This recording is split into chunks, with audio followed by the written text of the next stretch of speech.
This is one of those Sundays that have a lot of names and a lot of directions to go. As the Sunday close to November 20th, it's a Sunday to mark the Trans Lives Lost to Violence in a Trans Day remembrance. As the Sunday before Advent begins, it's Christ the King Sunday for some, most often for progressive congregations this day called Reign of Christ Sunday. And we're invited to reflect on how our life Christ has called us into is to live into a space where we live by God's order, not by any ruler, thus the inclusion of they'll know we're Christians by our love, right? It's also the Sunday before Thanksgiving for those of us in the U.S., and a chance to reflect on the gratitude that we faithfully engage every day. And since the season after Pentecost was long this year, it's also the 27th Sunday after Pentecost. That's a long time to be in this ordinary time of the church, called to grow in spiritual maturity as a community, to seek meaning in God's realm. And it coincides with the end of Native American Heritage Month, to reflect and celebrate the rich cultures and contributions of our Native American, Alaskan Native peoples. And thanks to Country for being willing to share part of his identities with us in celebration of that, and the many pieces we are sharing this space with today. And from this moment, it seems a particularly good opportunity to focus on our connectedness to where we are planted. The scriptures for today celebrate the simple gifts of the natural world as the place in which we could glimpse God's actions, but also are the means to call us to justice and compassion work as partners with creation who is at the door. Taken together, they offer creative responses to gratitude, awe, assertive responsibility, unity through prayer and learning and praise. Overwhelmingly, these passages are a story of how justice will come to those who engage the work.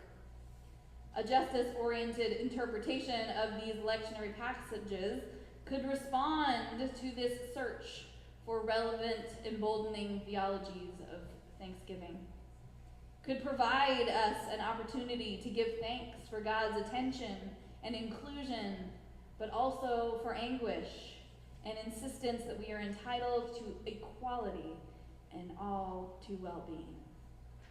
We give thanks for a God who comes in times of hardship to offer a word of hope and a challenge in times of ease. A God who stood with the people ages ago and still comes alongside us today to support and make room for the radical good news of liberation and release. There are many directions to go in this faithful interpretation of Joel in particular. And while the precipitating event is not included in this section of the text, what's important for the people in that moment was that their entire way of life had collapsed. This is where this song comes from. A locust swarm had damaged fields and crops and left the people in a place of abject suffering, drought, and lack of food. Crops are literally dead in the dirt. So when this section begins with the word soil, the dirt, the soil is literal. And often we might hear of the swaying or joyful expressions of the plant in our scriptures. But here, it must begin in that tortured and trod upon dirt. This is where, he says, Thanksgiving is meant to begin, from the ground up. We are called to be aware and thankful of the mercy of the planet and the love of God that shines through that same substance, from the soil, nutrients that are developed into lifelong sustenance. I have a friend who every year around this time reminds us not to be grateful for the privileges we inhabit, but the opportunity to share humanity. Quoting a seminary professor, he would remind us every year that, as Reverend Dr. Donna Allen said, on this Thanksgiving, don't give thanks to God for that which you have received through your privilege. And that is a constant challenge, as the layers of gift and privilege and freedoms are forever intertwined. We can be grateful often for the food on our tables, but we can be grateful to those hands that prepared and picked and managed the lines of production, and we must then recognize what a privilege it is that we didn't have to grow it on our front lawns, the raw materials of that meal, to slaughter the turkey ourselves. To be thankful is not to be naively ignorant of our own places in the scheme of society, but to know deeply the concerns of those who have not been offered as much in this life as others have. I refuse to be thankful, he says, for the injustice in the world and the fruits of that oppression.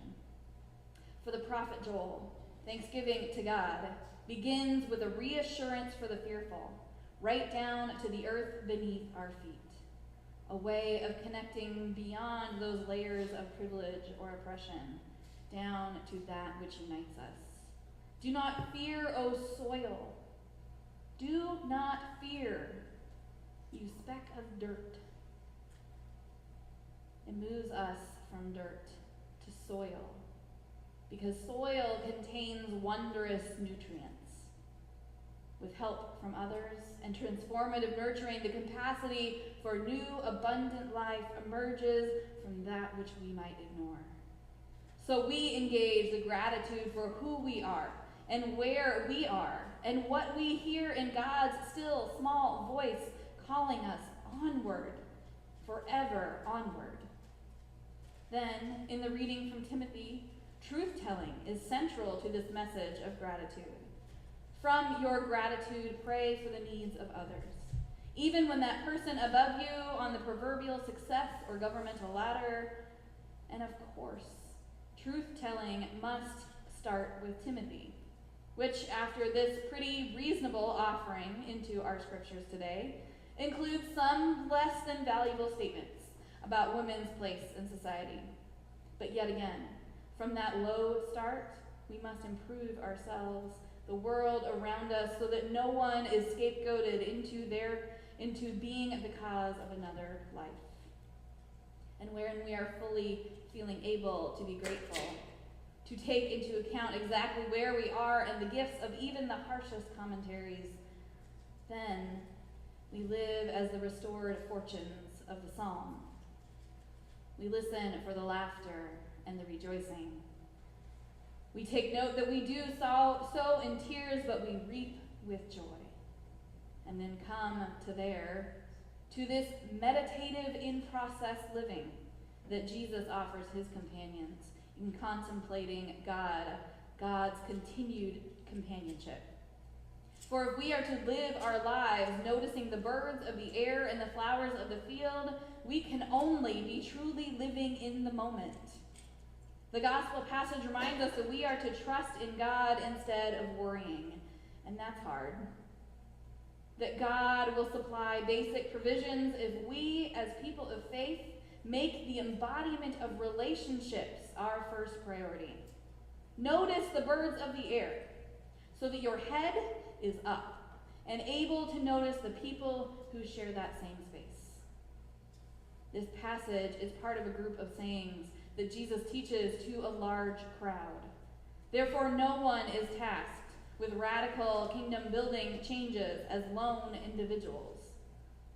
Thankfully, Jesus reminds the entire faith community is invited to join together to support each other in whatever is difficult, in whatever step of the shedding of anxieties comes, or fears about what we may lose or may not have in the future, so that we might trust in providence as we make the necessary dramatic changes to live into God's shalom.